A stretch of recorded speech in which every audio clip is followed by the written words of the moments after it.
Shivanshu recording studio बानावर विशुनगंज।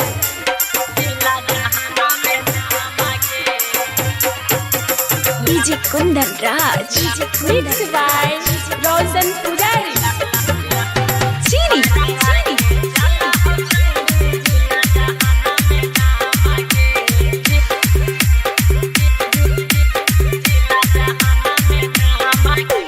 होतौ बियाहवा त बेचतौ गे छौड़ी।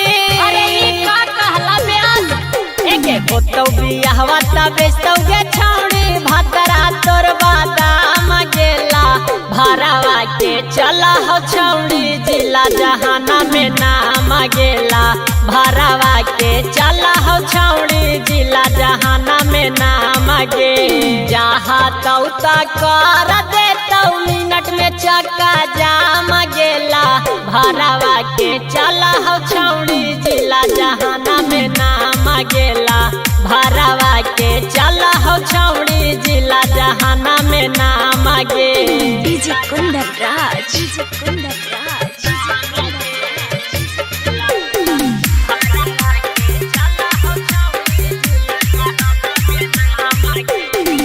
जाइते ससुर बागे छौड़ी बान जैनी आंटी गेटा रेना पर चिलैतौ भतारा ले लो चाइले वंटी गे। एके जाइते ससुरावा छौड़ी बान जैनी आंटी गेटा रेना पर चिलैतौ भतारा ले लो चाइले वंटी गे। नैहर जैसन मिलतौ न छौड़ी ससुर में आराम गे। नैहर जैसन मिलतौ न छौड़ी ससुर में आराम गेला भरावा के चला हो छौड़ी। जिला जहाना में नाम गेला भरावा के चला हो छौड़ी। जिला जहाना में नाम गे डीजे कुंदन राज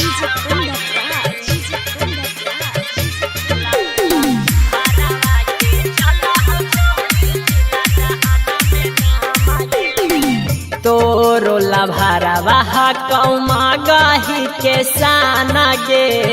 कहमी त हंसते हंसते दे दे तो तोरा ला जान गे। एके तोरो लभारावा कौमा गही के सान गे। कहमी त हंसते हंसते दे दे तो तोरा ला जान गे। रीत से हौ दीवाना बाकी पुजरिया हवा हिरान गे। रीत से हौ दीवाना बाकी पुजरिया हवा हिरान गेला भरावा के चलो हौ छौड़ी। जहाना जिला में नाम गेला भरावा के चलो हौ छौड़ी। जहाना जिला में नाम गे शिवांशु रिकॉर्डिंग स्टूडियो बानावर विशुनगंज।